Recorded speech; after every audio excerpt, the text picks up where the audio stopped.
do të kishte qenë krete pa vend në rast se nuk do të thurnim një lavd dhe një nisje me atë që është, le të themi, më shpirtërorja e kësaj fundjave dhe e kësaj simbolike, që për disa që mund të jenë më skeptikët e kësaj bote thonë, si është e mundur që një gol i kombëtares tonë të ngjall dhe të ndez emocione kaq të forta patriotike që nuk i kanë ngjallur plot dimensione të tjera. Pse sporti dhe jo diçka tjetër? Sepse sa më shkurt thënë, mund të kishim bërë një analizë të gjatë, por nuk është një prime time për të bërë analizë të sportit, ato do ta dëgjoni dhe do ta ndiqni pas Top Storyt. Sa më shkurt thënë është më të mirët e një vendi, më të shpejtët e një vendi, më taktikët e një vendi, më të stërviturit e një vendi, janë pjesë e atij grupimi i cili garon për të gjithë. Ka ndodhur në politikë dhe ndodh kudo.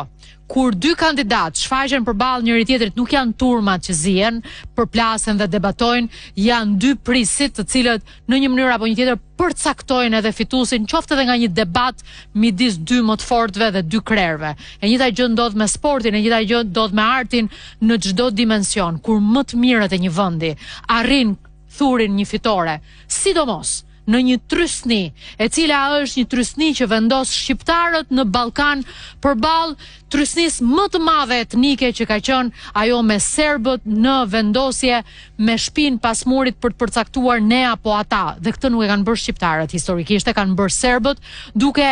e përcaktuar faktorin shqiptar si të pavend në vend të vet. E pra kur më të mirët e sportit nën këtë trysni arrin jo si një rastësi, po si një mjeshtri, një fitore të kësaj natyre, ata meritojnë një himn dhe një mirënjohje për të gjithë grupin, që nuk është vetëm tek lojtarët, po tek gjithë mjeshtria e asaj që është federat, që është lojtar, që është grupim, që është trajner, që japin shqiptarëve një vetbesim për të ndjerë më të mirët në Ballkan. Dhe për këtë arsye e nisëm me këtë vlerësim, mirënjohje, falënderimi për atë që lidhet me gjithë Shqipërinë, për cilën edhe në këto debate luftojmë për të njëjtën qëllim dhe për të njëjtin qëllim,